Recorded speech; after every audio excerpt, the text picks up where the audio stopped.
Buen día, estudiantes, sean bienvenidos y bienvenidas a la sexta clase de lenguaje.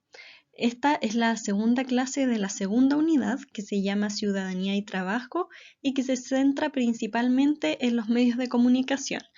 Esta clase está asociada a la guía número 10 para que la tenga a mano. Comenzamos entonces.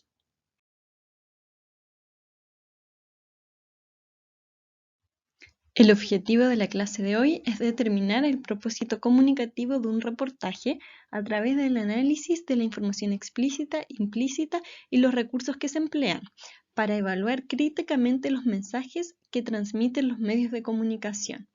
Entonces, tomémonos un segundo para recordar qué es un reportaje. Usted debió haberlo visto ya en años anteriores, ¿cierto? Como parte de los medios masivos de comunicación y de los géneros periodísticos.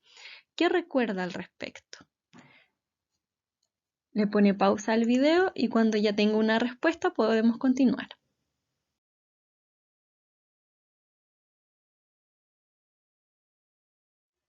Probablemente recuerde algo más o menos como esto. El reportaje es un texto periodístico que informa de manera extensa sobre un tema de interés general para el público y nace de una investigación profunda sobre él. O sea, el periodista o la periodista que va a hacer un reportaje no puede solo conocer el hecho, sino que tiene que investigarlo en profundidad, con todos sus detalles. Se parece más o menos a una noticia, pero tiene ciertas diferencias, ¿cierto? El reportaje es más extenso, por lo mismo que les decía yo, que trata los temas con mayor profundidad y además tiene mayor libertad expresiva por parte de su autor, que suele ser, como les decía, un periodista o una periodista. Esto significa que puede expresarse de manera más creativa. Por eso ocupan ciertos recursos como la ironía, las preguntas, el modo imperativo en el lenguaje, que no se puede utilizar en la noticia. El reportaje puede ser objetivo o puede ser interpretativo. El reportaje objetivo es aquel que constituye un relato descriptivo en el cual el periodista tiene una actitud imparcial en la presentación de los hechos, ¿ya? O sea, no emite ningún juicio de valor. A diferencia del reportaje interpretativo, en el que sí se introducen ciertos juicios de valor, pero de una manera sutil, ¿ya? El autor no va a decir yo opino esto, yo opino aquello, pero sí tal vez va a incluir ciertas palabras o ciertas marcas que nos dan indicios de cuál es su opinión sobre el tema que expone. Cuando el reportaje es objetivo, se dice que pertenece al género periodístico informativo, y cuando es interpretativo, se dice que pertenece al género periodístico interpretativo precisamente. Recordemos que los géneros periodísticos son tres: el informativo, el de opinión y el interpretativo. El informativo es aquel que busca solo informar, como por ejemplo las noticias o el reportaje objetivo. El de opinión es aquel que busca convencer o persuadir al receptor sobre algo a través de la entrega de ciertos puntos de vista o de ciertas opiniones. Por ejemplo, la columna o artículo de opinión, la editorial, las cartas del director, etc. Y el género interpretativo es una mezcla de los dos anteriores, ¿cierto? Tiene el objetivo de informar, pero también interpretando o emitiendo ciertos juicios al respecto de lo que informa. ¿Cómo es el lenguaje periodístico en el reportaje? Suele ser formal, como en los textos periodísticos en general, pero también es cercano. Por eso utiliza figuras literarias y puede apelar directamente al lector, por ejemplo, con las preguntas o invitándolo a hacer ciertas acciones en específico.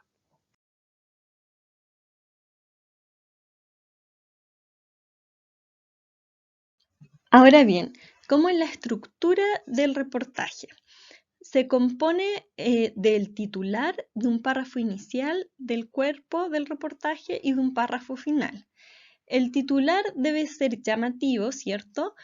Al igual que la noticia, y debe sintetizar el tema del cual trata el reportaje.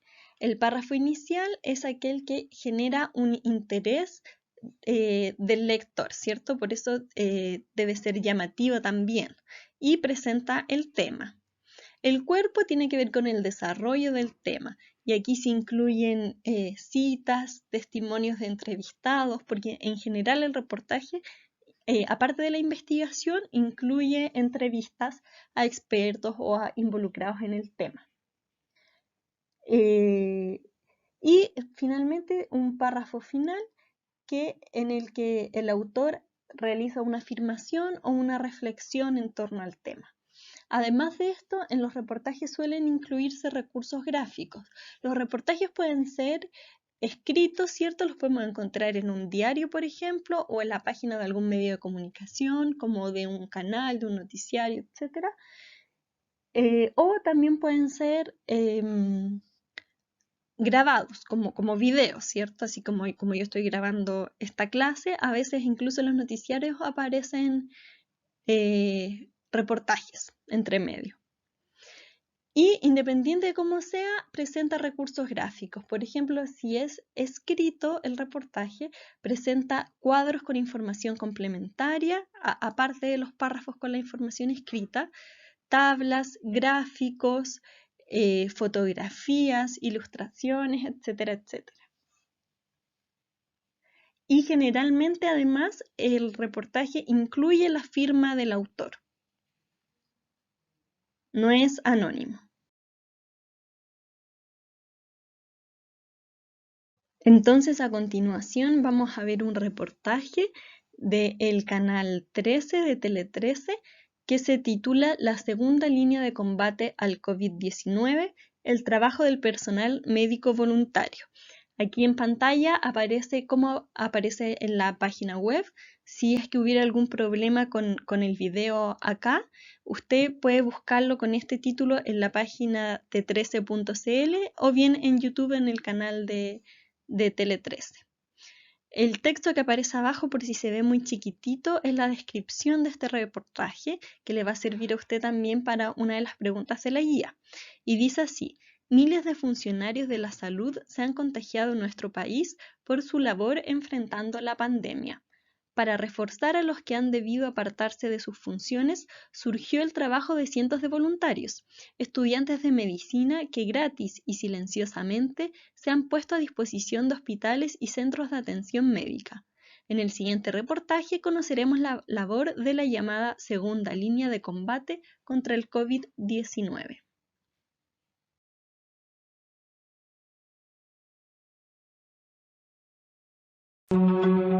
Son la llamada segunda línea de combate contra el coronavirus. Nunca nos hemos sentido tan útiles y tan felices de poder estar en el hospital como lo estamos haciendo hoy en día.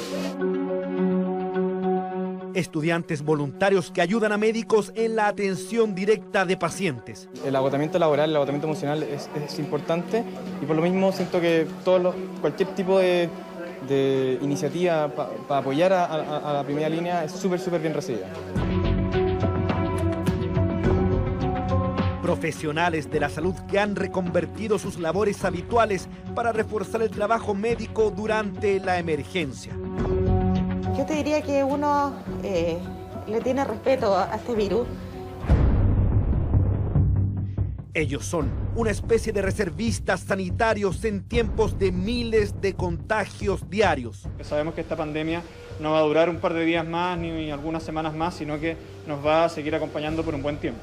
Estas son las historias de la segunda línea, de aquellos que no esperaron ningún llamado para ponerse a disposición de los que hoy más lo necesitan.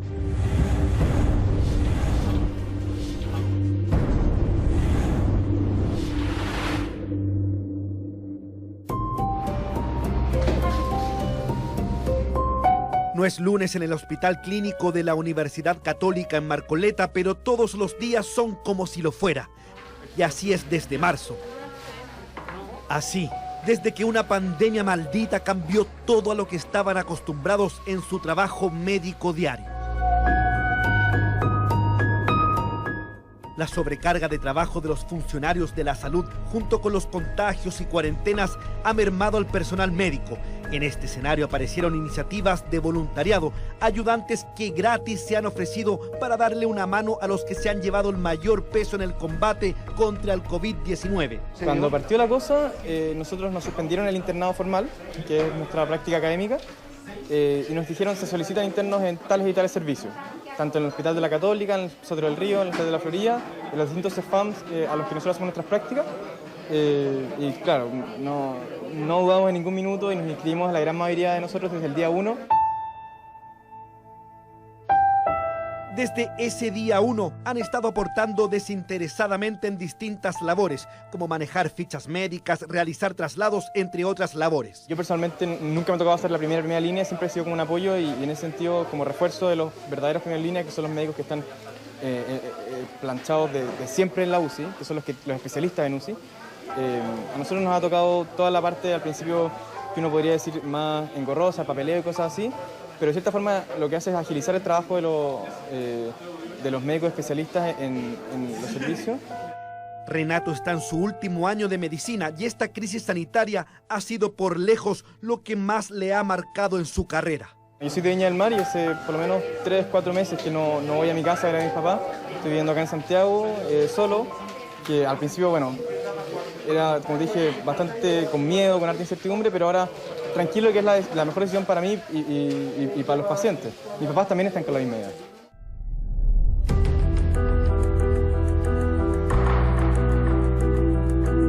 Y es que aquí en las salas de atención no solo su trabajo ha sido aporte para el personal médico, sino también para los propios pacientes. Todos están fatigados por enfrentar esta emergencia que ya lleva 3 meses sin dar tregua. Yo creo que la he visto tanto físicamente como en el cansancio que uno puede ver, en la frustración a veces emocional, la gente igual se cansa emocionalmente.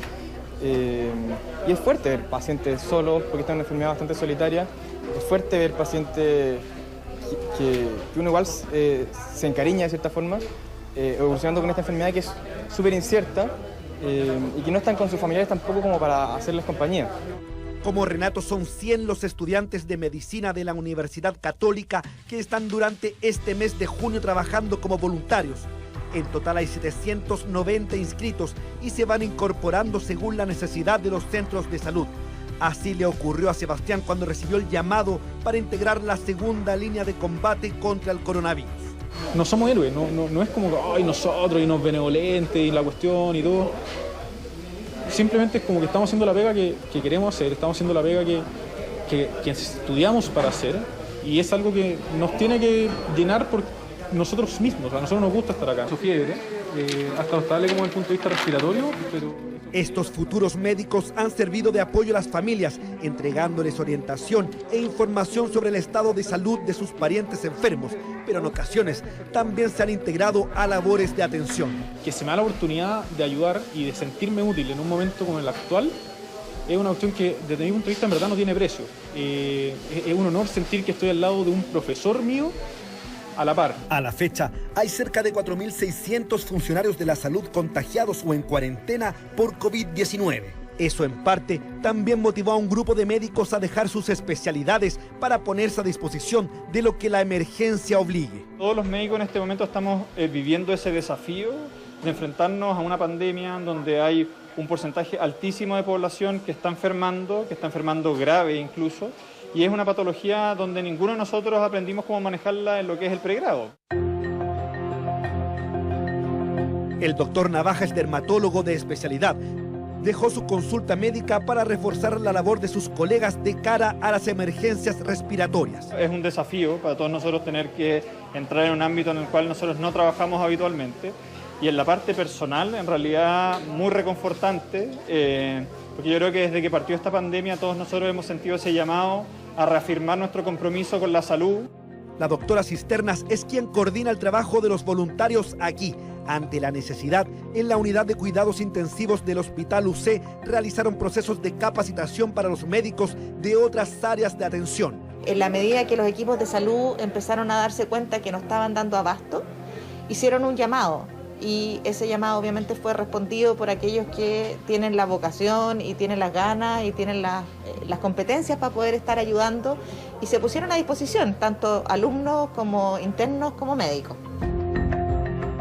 La doctora Cisternas dividía su tiempo entre la atención a adultos mayores y la sala de clases, pero esta crisis sanitaria lo cambió todo para ella. Es una enfermedad que, además de lo grave que ha sido, es una enfermedad que ha tenido mucha soledad. Los pacientes están muy solos, están sin su familia, están sin apoyo. Entonces poder entrar a una unidad y estar con un paciente, tomarle un poquito la mano, decirle que va a andar bien, que se tiene que recuperar porque su familia está afuera esperándolo, es un regalo.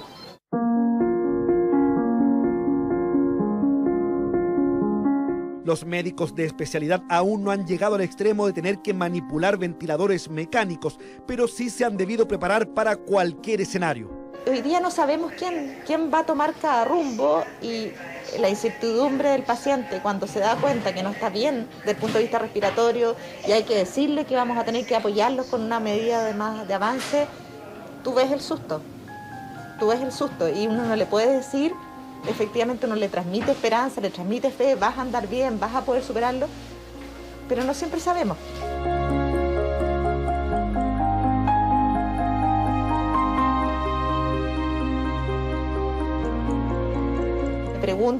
Me preguntan de los pacientes, yo les llego a contar las historias que hay detrás. Y obviamente me dicen, cuídate mucho, protégete, y yo les prometo que voy a hacer todo para cuidarme y para volver a la casa bien. ¿Les da miedo a ellos? Sí, tienen miedo, pero han aprendido a manejarlo. O sea, han aprendido a darse cuenta que en una sociedad el egoísmo no puede existir y que todos tenemos que aportar y que no nos puede bloquear el miedo. Y eso es precisamente a lo que día a día se sobreponen enfermeros y enfermeras, TENS y médicos. El refuerzo de la segunda línea ha sido para ellos esencial.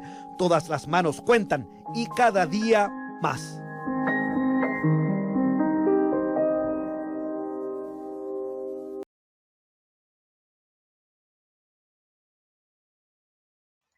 Ese es el reportaje entonces con el que vamos a trabajar en la guía, en su guía número 10.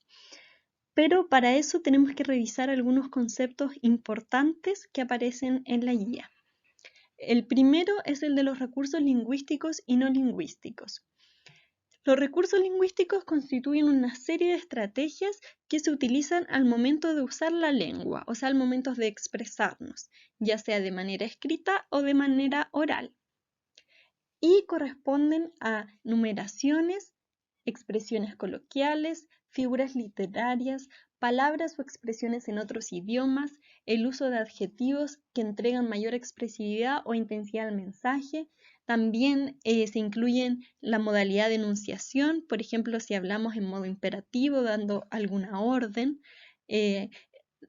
o en modo exclamativo o interrogativo, haciendo preguntas, etcétera, etcétera.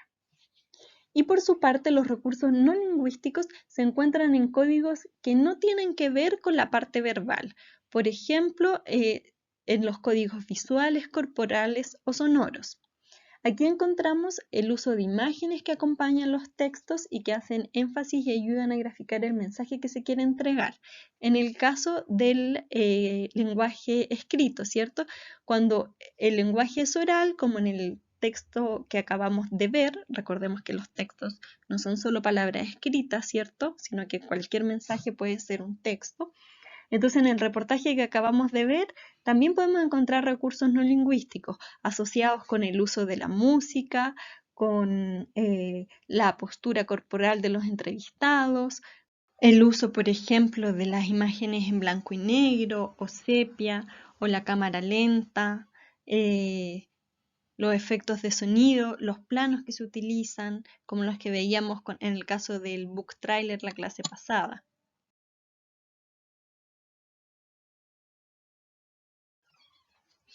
Otro concepto que aparece en la guía y que puede ser que no entendamos en una primera instancia es el de los propósitos explícitos o implícitos de un texto.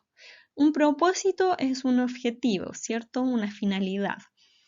Los propósitos explícitos son entonces la finalidad del texto que aparecen señalados de manera clara y evidente por parte del emisor del texto. Por ejemplo, en el reportaje que acabamos de ver, al principio el emisor, el periodista, el autor, explicitaba claramente de qué se iba a tratar el reportaje, ¿cierto? Y también en la diapositiva anterior yo les mostraba cómo aparece en la página web la descripción bajo el video, ¿cierto? Ahí también se explicita cuál es el propósito del texto. En cambio, los propósitos implícitos requieren de un trabajo mayor de parte de los receptores, en este caso la audiencia de este reportaje, porque debemos inferir a partir de ciertas marcas o indicios que el emisor nos proporciona cuál es este propósito. ¿A qué nos referimos cuando hablamos de estas marcas o indicios? Por ejemplo, al uso de adjetivos, ¿sí? Por ejemplo, si se trata del tema del desempleo que hay producto de la pandemia, que afecta, por ejemplo, a los trabajadores informales, podría decirse la situación preocupante. Entonces ya sabemos que tal vez el propósito es el propósito explícito es informar sobre el desempleo en Chile, pero tal vez habría un propósito implícito que sería alarmar a la población al respecto de esta situación.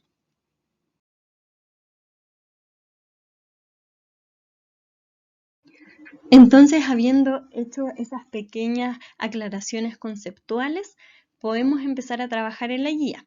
Pasemos a revisar las preguntas de análisis de este reportaje. La primera es, ¿cuál es el tema que aborda el reportaje? Fácil, ¿cierto? Habiendo visto el reportaje, fácil responder, y se incluye también en el título o el titular. La segunda, identifica la estructura del reportaje. Para eso completa la siguiente tabla. Tenemos cada una de las partes y usted tiene que describirlas. En el caso del titular puede simplemente transcribir el que usted ya sabe cuál es, ¿cierto? Que aparece en el video y que yo también le di anteriormente. Luego de escribir el párrafo inicial, si bien el reportaje que acabamos de ver no es escrito, ¿cierto? Sino que corresponde a un medio audiovisual, de todas maneras tiene su equivalente al párrafo inicial. Entonces usted escriba en qué consiste. Luego el cuerpo, ¿sí? Cómo se desarrolla el tema, qué testimonios se toman, por ejemplo. Y el párrafo final, que en este caso corresponde a algo cortito, ¿cierto? Que obviamente aparece al final. La pregunta 3. ¿Desde qué perspectiva se aborda el tema? ¿Qué visión e interpretación se propone sobre este?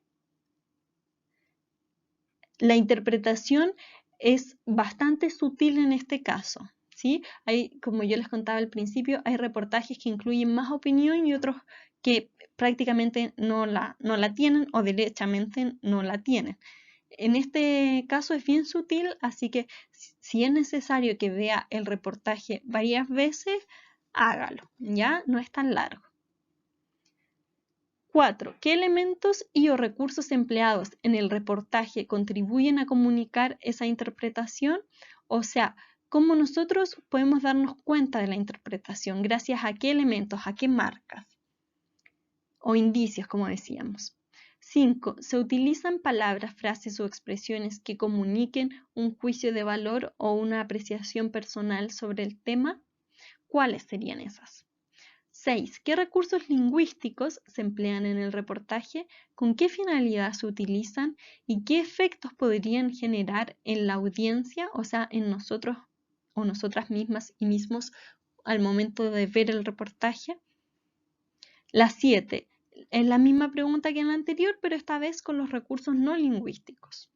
8. ¿Cuál es el propósito explícito del reportaje? O sea, ese que dice el periodista y que aparece en el pie del video. 9. ¿Cuál es el propósito implícito del reportaje y qué elementos te ayudaron a reconocerlo? Entonces, ahora puede trabajar en su guía, como les decía. Si es necesario que retroceda este video para ver varias veces el reportaje, hágalo, ¿ya? Es una de las facilidades y los beneficios que nos entrega este tipo de clases grabadas.